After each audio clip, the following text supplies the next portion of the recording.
ভারতীয় বংশোদ্ভূত ইসলামী বক্তা জাকির নায়েকের বাংলাদেশে আগমন নিয়ে গত কয়েকদিন ধরে তৈরি হয়েছিল তুমুল আলোচনা, কিন্তু শেষ পর্যন্ত সেই জল্পনার অবসান ঘটেছে। নিরাপত্তাজনিত কারণ ও বর্তমান আইনশৃঙ্খলা পরিস্থিতি বিবেচনায় তাকে দেশে আসার অনুমতি দেননি বলে জানিয়েছেন স্বরাষ্ট্র মন্ত্রণালয়। অন্যদিকে ভারত সরকার ডক্টর জাকির নায়েককে তাদের হাতে তুলে দেওয়ার আহ্বানও জানান অন্তর্বর্তী সরকারের কাছে।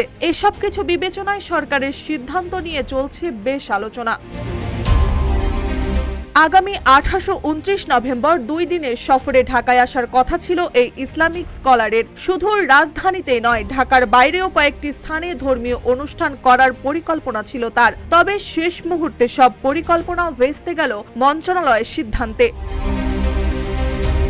গত মঙ্গলবার সচিবালয়ের স্বরাষ্ট্র মন্ত্রণালয়ের সভাকক্ষে অনুষ্ঠিত আইনশৃঙ্খলা সংক্রান্ত কোর কমিটির বৈঠকে বিষয়টি নিয়ে সিদ্ধান্ত হয়। সভায় সভাপতিত্ব করেন স্বরাষ্ট্র উপদেষ্টা লেফটেন্যান্ট জেনারেল মোহাম্মদ জাহাঙ্গীর আলম চৌধুরী। বৈঠকে উপস্থিত ছিলেন গণপূর্ত উপদেষ্টা আদিলুর রহমান খান, আন্তর্জাতিক বিষয়ক বিশেষ দূত লুৎফর সিদ্দিক, প্রধান উপদেষ্টার বিশেষ সহকারী লেফটেন্যান্ট জেনারেল আব্দুল হাফিজ, পুলিশের আইজিপি বাহারুল আলম সহ বিভিন্ন সংস্থার ঊর্ধ্বতন কর্মকর্তারা।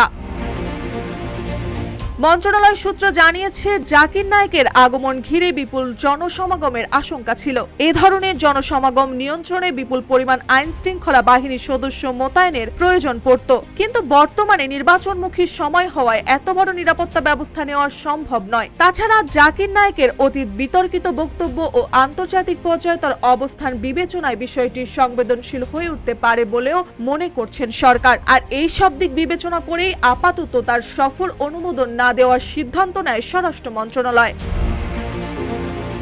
ধর্মীয় বক্তা হিসেবে জাকির নায়েকের জনপ্রিয়তা যেমন, পাশাপাশি ভারত সরকার তার বিরুদ্ধে ধর্মীয় অনুভূতি আঘাতের মামলাও করেছে। তার ঢাকায় না আসার সিদ্ধান্ত নিয়ে সামাজিক যোগাযোগ মাধ্যমে ইতিমধ্যেই মিশ্র প্রতিক্রিয়া দেখা গেছে। কেউ বলছেন এটি নিরাপত্তার স্বার্থে প্রয়োজনীয় পদক্ষেপ, আবার কেউ এটিকে হতাশাজনক বলেও মন্তব্য করছেন। তবে আপাতত নিশ্চিত নভেম্বরের শেষ দিকে ঢাকায় আসছেন না জাকির নায়েক। মার্জিয়া মৌ, রূপালী বাংলাদেশ।